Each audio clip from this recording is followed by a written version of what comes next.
Bonjour à tous, cette petite vidéo aujourd'hui pour vous parler d'un problème pour lequel j'ai énormément de demandes de consultation, c'est l'énurésie nocturne chez l'enfant. Alors c'est un grand problème pour lequel les moyens classiques ne donnent pas de bons résultats en général. Par contre, on en a de très bons en ostéopathie somato-émotionnelle et en TBS. La TBS, c'est la traduction biologique des symptômes. En général, ce problème, les parents vont appeler quand l'enfant a à peu près 6-7 ans. Voilà, en général, c'est à ce moment-là qu'ils commencent à s'inquiéter. Par contre, j'ai déjà eu aussi, quelques patients, adolescents, 16 ans, 17 ans, qui avaient jamais réglé le problème. Voilà. Et donc, la recherche émotionnelle va se situer autour de 4 grands points, 4 grosses origines. La première, c'est un marquage de territoire. C'est-à-dire que l'enfant va chercher à exprimer son stress de manque de territoire en urinant la nuit. Hein. Donc son territoire, c'est quoi? C'est sa maman, c'est sa chambre, ce sont ses jouets, ce sont ses amis à l'école. Voilà, par exemple, l'arrivée d'un petit frère, d'une petite sœur, quand l'enfant a 3 ans et demi, 4 ans, ça va poser un problème de territoire sur la maman.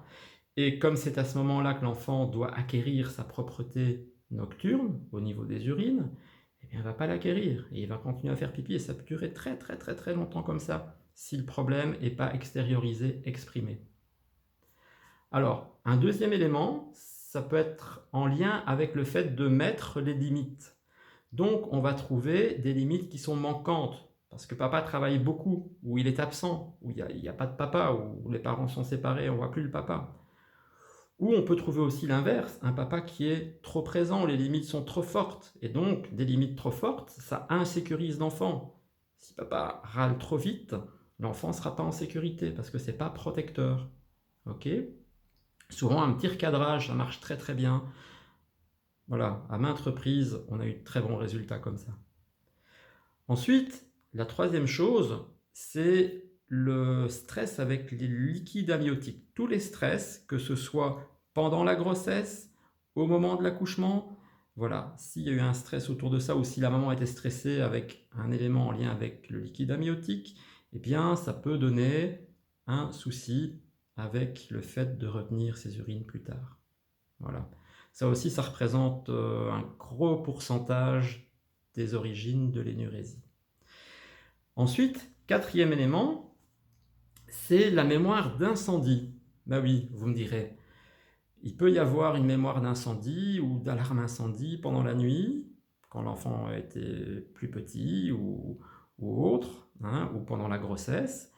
Et il est évident que suriner dessus pendant la nuit, c'est le meilleur moyen physiquement de ne pas se faire attraper par le feu. Mais c'est un élément qui est beaucoup plus rare. Par contre, ce qu'on va retrouver fréquemment dans ce genre de cas, c'est des mémoires d'incendie au niveau de l'histoire familiale. Hein, que ce soit en collatéral, que ce soit dans le transgénérationnel. N'oublions pas qu'au niveau transgénérationnel, il faut aller voir jusque 3 à 4 générations avant l'enfant. Voilà. En travaillant sur ces 4 grands points, on les prend un à un, on demande aux parents, et souvent, 90% des cas, on va trouver. Bien sûr, il faut l'expliquer à l'enfant, avec ses mots, sans le traumatiser. Il faut l'expliquer aux parents, il faut que les parents aient bien compris. On redemande à tout le monde s'ils peuvent réexpliquer pourquoi ça se produit. Hein, ça emmagasine encore plus la conscientisation. Et après, voilà, on fait le travail ostéopathique, on fait le travail de toutes les techniques. Si c'est de la naturopathie, on donne un traitement naturopathique pour accompagner, très intéressant. Et très souvent, en 1 ou 2 consultations, c'est réglé. Voilà, j'espère que vous pourrez parler de ça un peu autour de vous et aider des personnes qui en ont besoin parce que c'est un souci qui est très gênant pour l'enfant.